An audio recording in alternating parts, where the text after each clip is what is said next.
Olá, tudo bem com você? Estamos dando início a mais um curso do profeta Isaías. Hoje é a nossa sétima aula. Vamos terminar a primeira parte do livro de Isaías. Falamos na aula introdutória que o livro de Isaías tem duas partes, do capítulo 1 ao capítulo 39. Isaías fala de condenação, né? Do capítulo 40 até o capítulo 66. Isaías está falando de consolação. Então, hoje vamos estudar dos capítulos 36 a 39 e, se for possível, dar uma olhadinha no 40, que começa a mudar a situação do livro de Isaías. Então, a gente vai ver um pouquinho na aula de hoje, se der tempo, o capítulo 40, onde essa transição, onde Isaías estava falando de condenação, com a queda de Judá, Isaías começa a falar de consolação. Capítulos 36 a 39 mostra quando o rei da Assíria, Sinaqueribe, invade Judá. Israel já tinha caído, Israel já tinha sido levado pela própria Síria como escravos, foram colocados na Babilônia, na própria Síria, nas regiões da Média e da Pérsia como escravos, e as tribos do norte sumiram do mapa. Agora a gente só tem a tribo de Judá e Simeão e muitos representantes, chefes das tribos do norte, que com a iminente queda de Israel migraram para Judá. Então, quando a gente chega no Novo Testamento, a gente vê tribos de Benjamim, tribos de Ruben, das tribos do norte, temos representantes morando em Judá, onde foi possível chegar no Novo Testamento, a gente encontrar ainda alguns remanescentes das tribos do norte, mesmo eles tendo caído, mesmo eles tendo sido levados como escravos para a Síria. E agora os capítulos 36 a 39 mostram os últimos dias de Judá. A gente tem um problema de cronologia aqui, né? Se olharmos a sequência dos capítulos, eles não estão na sequência cronológica, ou seja, os capítulos 36 e 37 aconteceram no ano 701, já no último ano do ministério de Isaías, né? Que é quando o rei da Síria invadiu e conquistou algumas cidades de Judá. Já os capítulos 38 e 39 estão numa sequência cronológica, mas aconteceram antes do capítulo 36 e 37. Então, vamos olhar com calma esses três pontos aqui, começando pelo capítulo 36, então. No capítulo 36, nós estamos em 701. Aqui no capítulo 36, o que acontece aqui? No capítulo 38, nós vamos ver que o rei Ezequias teve uma doença e foi curado dessa doença, né? E então, aqui no capítulo 36, isso foi depois, né, dessa cura, quando o rei Senaqueribe invadiu Judá, né? Então, para entendermos um pouquinho melhor o que está acontecendo aqui no capítulo 36, né, o rei Senaqueribe, como eu já disse, já havia atacado as tribos do norte, as tribos de Israel, e levado as 10 tribos do norte em 722 como escravos para a Mesopotâmia. Agora, ele marcha contra Judá. 21 anos depois, né? 21 anos depois da queda de Israel, o rei da Assíria, Senaqueribe, vai tentar agora conquistar Judá. E o rei é o rei Ezequias. Senaqueribe não consegue destruir Jerusalém, aqui onde podemos ver no mapa aqui Jerusalém, dentro desse círculo azul aí. Senaqueribe não consegue conquistar Jerusalém, mas ele conquista 40 46 cidades, né, ao redor de Jerusalém, dentro de Judá. E depois de conquistar essas 46 cidades fortificadas de Judá, então ele tenta conquistar Jerusalém. E a gente vê que o rei Senaqueribe agiu de uma forma muito arrogante, muito prepotente. Na verdade, ele não vai desafiar o rei Ezequias, Senaqueribe vai desafiar a Deus. Ele manda seu porta-voz intimidar o rei Ezequias e o povo. Ele meio que humilha, né, o povo, e o pior, ele faz a pior coisa possível, né?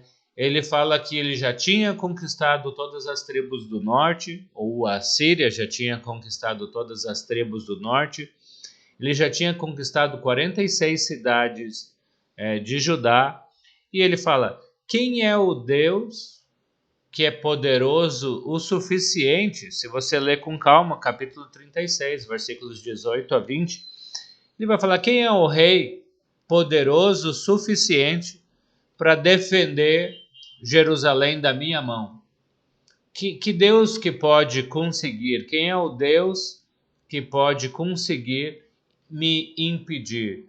Quem é o Deus que pode conseguir me deter?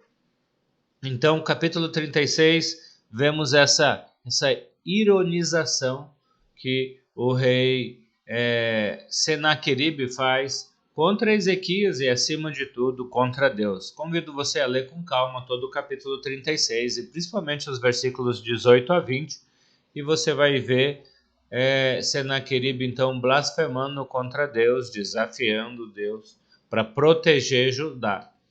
Então, com isso, né, ele cavou a própria sepultura, né? Quando vamos para o capítulo 37, então, vemos Isaías encorajando o rei Ezequias a confiar em Deus, confiar no Senhor.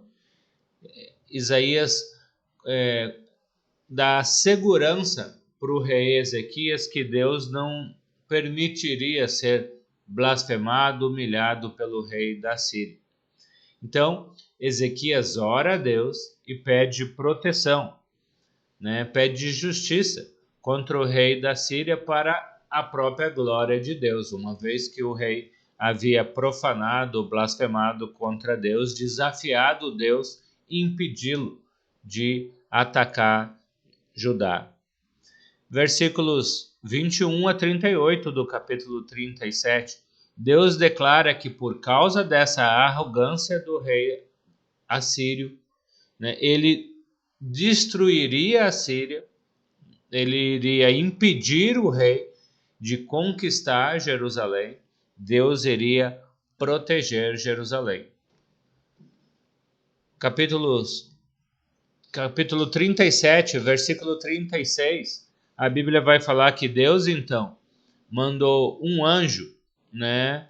Um anjo que derrotou 185 mil soldados assírios numa só noite. Acompanhe comigo o capítulo 37, versículo 36.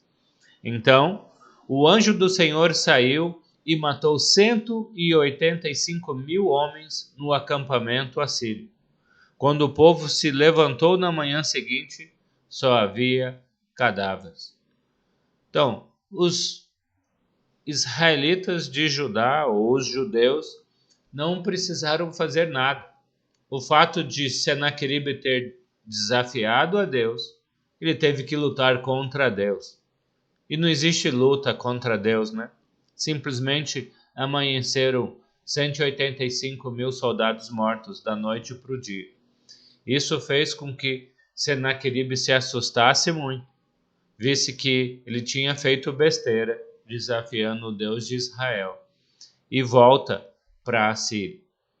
E apenas como informação, né, 20 anos depois desse episódio aqui, né, Senaqueribe foi morto pelos próprios filhos. Né? 20 anos depois, os próprios filhos mataram o rei Senaqueribe. Então, realmente, essa atitude de Senaqueribe aqui é o princípio da sua derrota. Depois vamos para o capítulo 38. Então, capítulos 36 e 37 mostraram, né, Senaqueribe tentando conquistar Judá e fracassando, né, porque foi derrotado por Deus. Eu convido você a abrir sua Bíblia em Isaías capítulo 38. Então, como eu já havia dito, então agora a gente volta um pouquinho, uns 3 anos aqui no tempo, estamos em 703.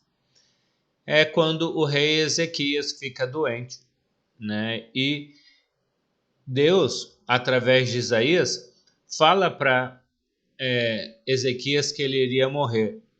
Isaías capítulo 38, versículo 1. Naqueles dias, Ezequias ficou doente, à beira da morte. O profeta Isaías, filho de Amós, foi visitá-lo e lhe disse: Assim diz o Senhor, ponha a casa em ordem, porque você vai morrer. Você não se recuperará. Eu falei para vocês nas primeiras aulas do curso de Isaías que existe 2 tipos de profecias. A profecia onde Deus afirma que algo vai acontecer e não tem jeito, aquilo acontece. Deus prometeu que iria enviar o Messias e enviou. Deus prometeu que o Messias viria da tribo de Judá e veio da tribo de Judá. Então, quando Deus promete que algo vai acontecer, né, ele cumpre a sua promessa. Porém, existem algumas profecias que chamamos de profecias condicionais. Deus fala que vai acontecer tal coisa, mas Deus está flexível diante da atitude do povo. Nesse relacionamento de pai e filho, Deus deixa muito claro em todo o Velho Testamento que ele sempre estava pronto a fazer o melhor dele pelo povo de Israel. Ele tratava os israelitas como um filho. Ele trata você e eu como filho. E como pai, muitas vezes a gente quer castigar o filho, porque está vendo que a atitude que o filho está tomando, às vezes arrogante, às vezes soberba, às vezes irresponsável, necessita de uma disciplina. Mas diante de um arrependimento, diante de uma mudança, diante de uma atitude positiva, não tem por que mantermos o castigo. Seria simplesmente uma vingança e não uma disciplina. Então, Deus fala para o rei Ezequias que ele já tinha cumprido a sua missão, que ele já estava próximo de morrer. Porém, qual é a atitude do rei Ezequias diante da iminente morte? Continuando lendo no capítulo 38, o rei Ezequias ora a Deus, né? Fala para Deus o quão ele tinha sido fiel, né? Se você olhar para reis que vieram antes de Ezequias, reis totalmente, né, fazendo tudo aquilo que Deus reprova, totalmente avesso à vontade de Deus. E Ezequias então fala: Senhor, eu peço ao Senhor que tenha misericórdia da minha vida, poupe-me da morte. E qual foi a resposta de Deus diante do pedido do rei Ezequias?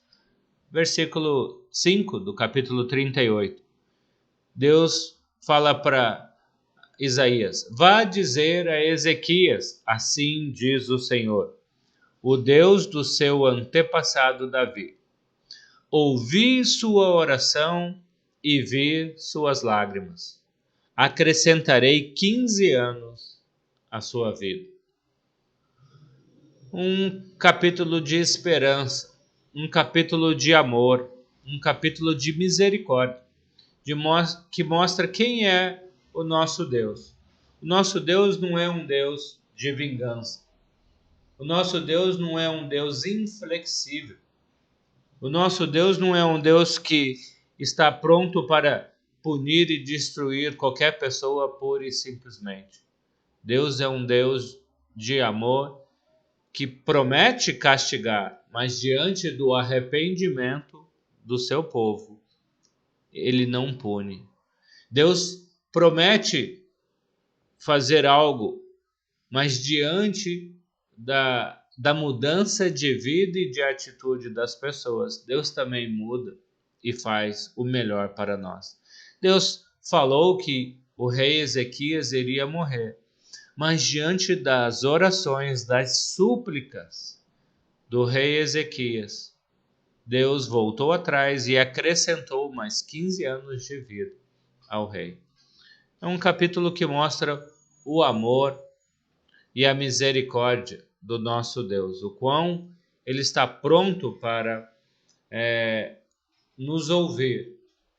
Então, é um capítulo que convida você e a mim a levarmos a sério nossas orações a Deus. É um capítulo que convida você e a mim a ver o quão o nosso Deus está pronto para nos ouvir, né? Nos atender dentro daquilo que a sua soberana vontade permite. Convido você a ler o capítulo 38 com calma, com atenção, e eu tenho certeza que você vai tirar desse capítulo 38 outras aplicações, além das que eu falei aqui para você. Ok? Vamos para o capítulo 39?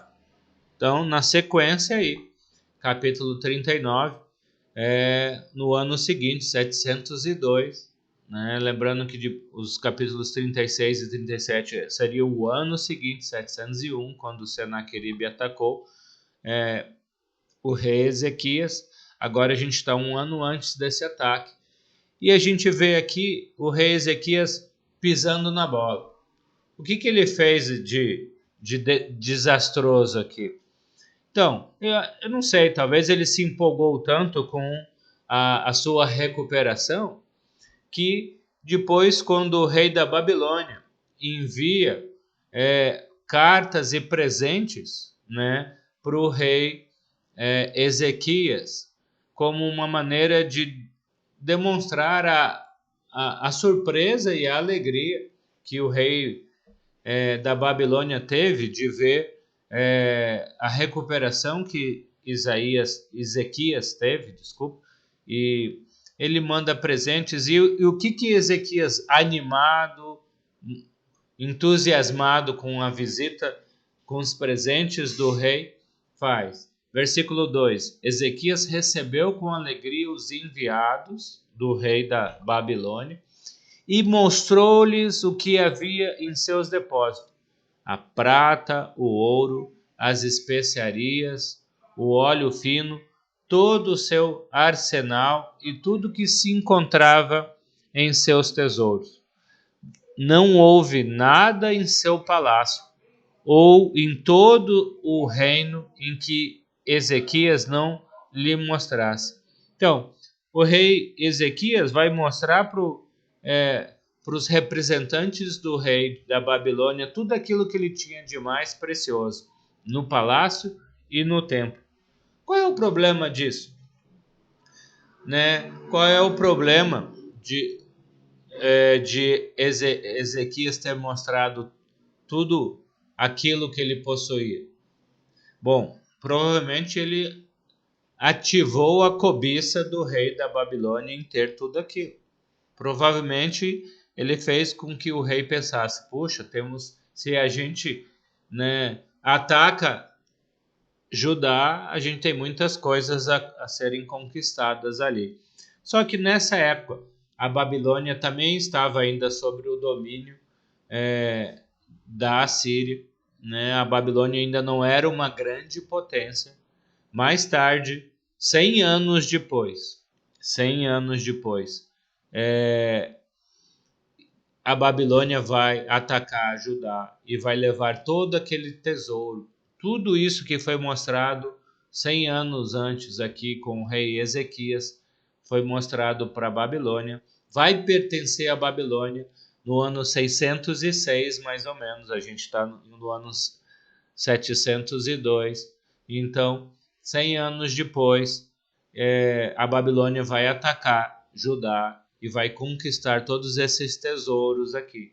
E se você ler os versículos 3 a 7, Isaías profetiza para o rei Ezequias que tudo aquilo que foi mostrado para a Babilônia, Todos os tesouros, tanto do palácio quanto do templo, né, seriam levados pelo rei da Babilônia no futuro. Lógico, não seria mais esse rei, 100 anos depois, e não seria o rei Ezequias que seria atacado, mas sim o rei Oséias, né, e mais tarde, depois, o rei Zedequias, e também o rei da Babilônia, agora já em 600, em 586, vai ser o rei Nabucodonosor. Mas mais tarde vamos ver na Bíblia a profecia de Isaías capítulo 39, isso sendo cumprido. Fato que vai acontecer depois. Na verdade, a Babilônia vai atacar Israel, ou Judá, vamos pensar assim, Israel do sul, né? Os israelitas do sul, que chamamos de judeus, eles vão ser atacados em 3 etapas, em 606, em 597 e finalmente em 586, quando a Babilônia destrói Jerusalém e leva todos esses tesouros, né, para a Babilônia, tanto do templo quanto do palácio do rei. Então, a gente termina essa primeira parte de Isaías, né, capítulos 1 a 39, mostrando o quão eminente estava, quão próximo estava a queda de Jerusalém. Por quê? Porque a partir do rei Ezequias, todos os reis que vieram na sequência, cada um foi se afastando mais de Deus, cada um foi fazendo mais do que Deus reprova. O próprio povo também, o povo de Judá, começaram a fazer as coisas repugnantes que as tribos do norte estavam fazendo, sacrificando seus filhos para os deuses cananeus, para Baal e para tantos outros deuses pagãos, além de uma série de injustiças sociais. Então, o capítulo 39 termina mostrando que o futuro de Israel, né, o futuro de Judá seria o mesmo que as tribos do norte tiveram, que é viverem como escravos num país distante. Como vimos na aula passada. Agora, a partir do capítulo 40, a gente entra na segunda parte do livro de Isaías. Comecei a aula de hoje falando isso. Então, agora, do capítulo 40 ao 66, a gente vai ter mais 2 aulas, né, para trabalhar com essa segunda parte. A gente não vai demorar o tanto que a gente demorou nos primeiros 39 capítulos, porque é muito repetitivo o que acontece nessa segunda parte do livro de Isaías. Isaías está falando agora de consolação. E como falamos na primeira aula, né, se você depois quiser, olha a primeira aula Isaías capítulo 1, a aula introdutória, onde eu disse que muitos não acreditam que foi Isaías que escreveu os capítulos 40 a 66. Por quê?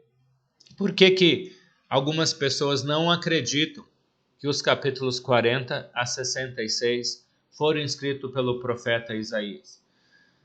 Então, primeiro porque o vocabulário usado nessa segunda parte é um pouco diferente. Isaías vai usar algumas palavras na segunda parte do livro que ele não usou muito na primeira parte do livro. Até porque na primeira parte ele vinha falando de condenação.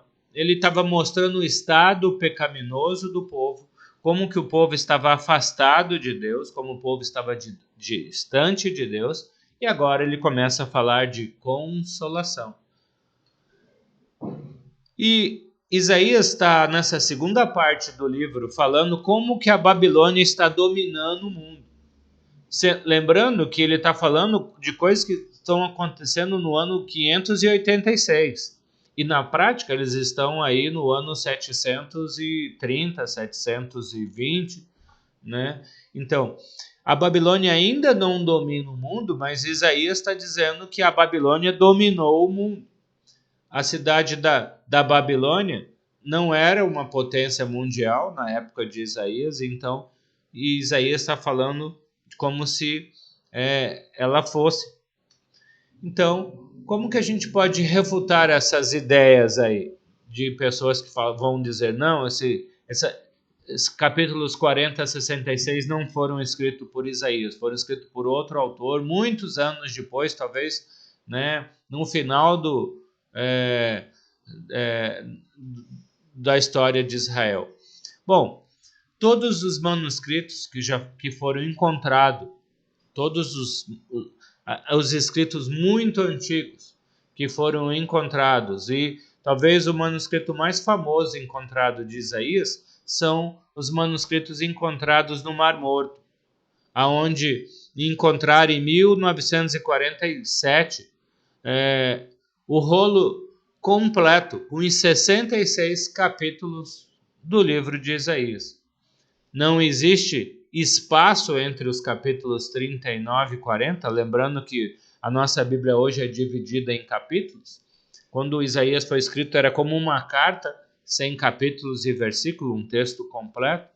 E esse manuscrito aí encontrado de 200 anos antes de Cristo está completo, com 66 capítulos, escrito, né, por Isaías completo. Então é uma prova física de que não temos nenhuma evidência física, concreta, né, arqueológica, de encontrar Isaías apenas com os capítulos 1 a 39 ou apenas com os capítulos 40 a 66.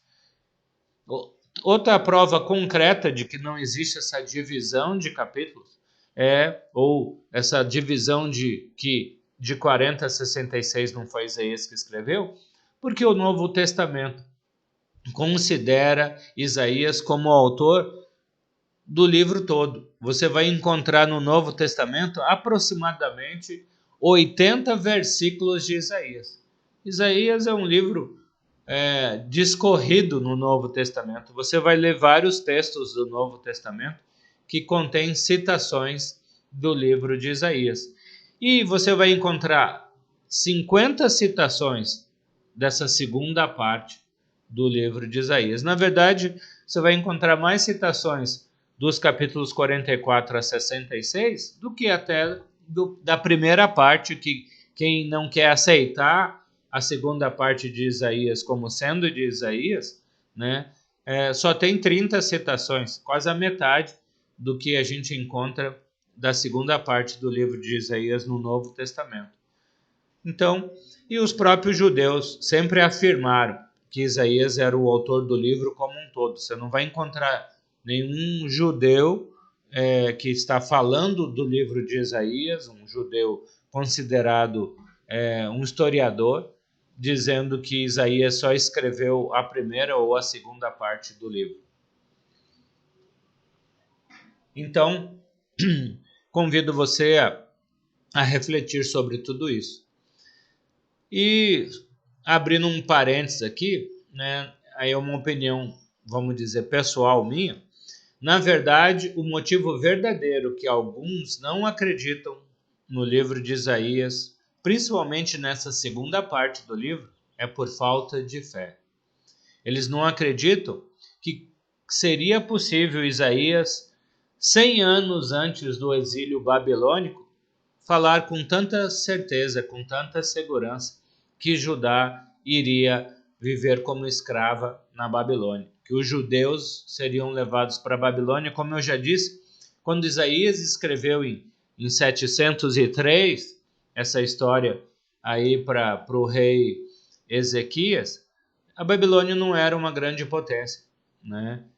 Desculpa, sem ironia, é como se hoje eu falasse que o Paraguai iria dominar toda a América, né? Assim, seria motivo de piada. Eu não estou falando nada contra o Paraguai, só estou mostrando que hoje o Paraguai não é uma potência mundial. E se eu falasse que daqui a 100 anos o Paraguai seria uma potência mundial, principalmente economicamente, batendo contra a China, contra os Estados Unidos e contra outros países, as pessoas iriam rir. Então, mais ou menos isso, guardadas as devidas proporções aí, Isaías está falando de um país, a Babilônia, que iria se tornar uma grande potência e iria levar os israelitas como escravos 100 anos antes de acontecer. Mais do que isso, Isaías vai chegar no capítulo 45 e vai falar que 70 anos depois do exílio babilônico, os judeus iriam retornar para Jerusalém. Ele vai falar no capítulo 45 que o imperador Ciro, o imperador medo-persa Ciro, iria libertar o povo de Israel enquanto nem o avô de Ciro ainda tinha nascido. Né? A gente está falando de algo aqui com mais de 170 anos de antecedência. Né? Então, e finalmente, né, o que tem de mais precioso em Isaías é o capítulo 53. Você lê Isaías capítulo 53, Isaías dá detalhes de Jesus na cruz. Quem nunca leu Isaías 53 antes de uma ceia, né? Quem nunca ouviu uma leitura de Isaías 53 antes de uma ceia, onde Isaías dá detalhes do sofrimento de Jesus, 700 anos antes de Jesus ser levado para a cruz. Como que Isaías fez isso? Guiado pelo Espírito Santo. E, para mim, quem não acredita que Isaías escreveu o livro de Isaías no ano 700 antes de Cristo, é porque não acredita que seria possível um homem limitado como você e como eu falar de maneira tão clara sobre coisas que ainda iriam acontecer mais de 500 anos à sua frente. Isaías começa, então, a falar do consolo para um povo que está vivendo como escravo na Babilônia. Então, você precisa entender que os capítulos 40 a 66, agora, Isaías está...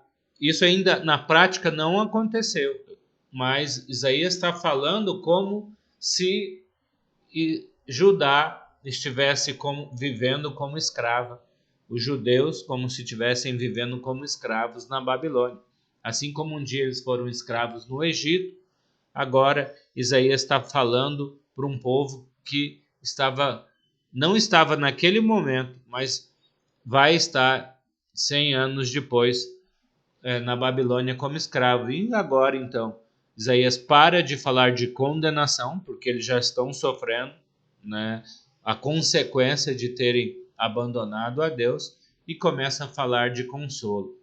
Você vai ver a palavra consolo aparecendo aproximadamente 11 vezes, né, em Isaías. Dessas 11 vezes, 9 vezes é nessa segunda parte, né, de Isaías. Apenas 2 vezes, né, você vai ver a palavra consolo do capítulo 1 ao 39 e 9 vezes aqui. Como eu já disse, o exílio babilônio aconteceu em 3 partes, né, em 3 etapas.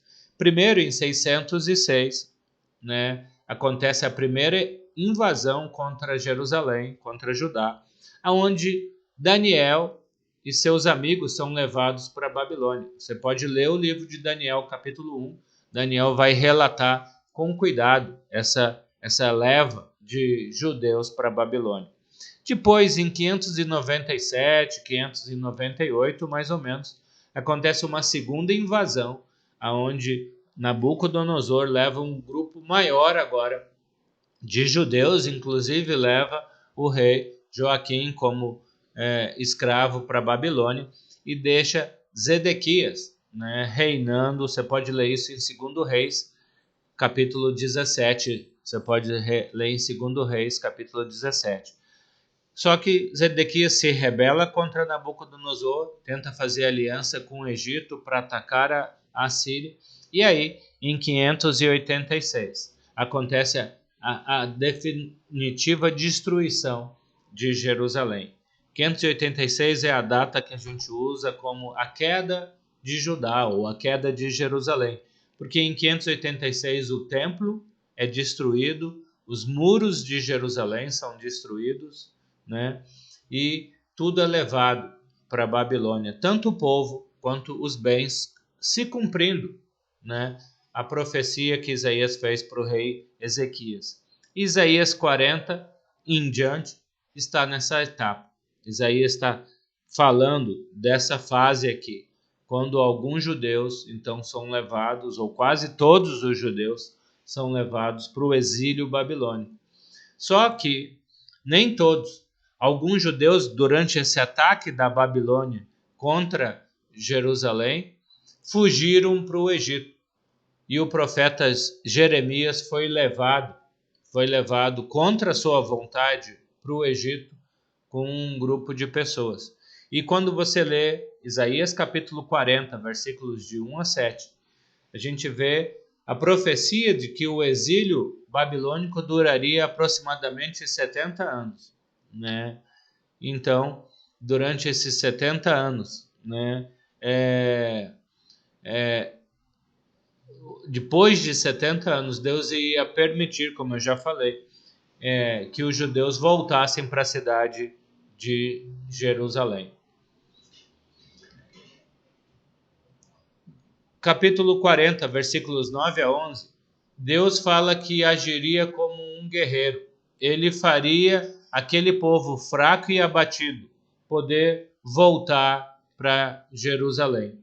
Os israelitas estavam pensando que Deus havia abandonado o povo. Os israelitas estavam pensando que Deus havia abandonado Israel, por eles estarem vivendo como escravos na Babilônia. Porém, os capítulos, o capítulo 40, os versículos 12 a 31, vai mostrar que não era bem isso que estava acontecendo. Na verdade, eles estavam sofrendo porque pecaram contra Deus, porque se afastaram de Deus, mas Deus iria trazê-los de volta. Deus iria agir com misericórdia. E 70 anos depois do cativeiro babilônico, o povo de Israel voltaria para Jerusalém, voltaria para Judá. Então, na próxima aula, vamos continuar estudando os capítulos 41 em diante. Então, que Deus nos abençoe para que possamos trazer muitas aplicações de tudo isso que estamos vendo e ouvindo para as nossas vidas. Tudo de bom para você. Até a próxima aula.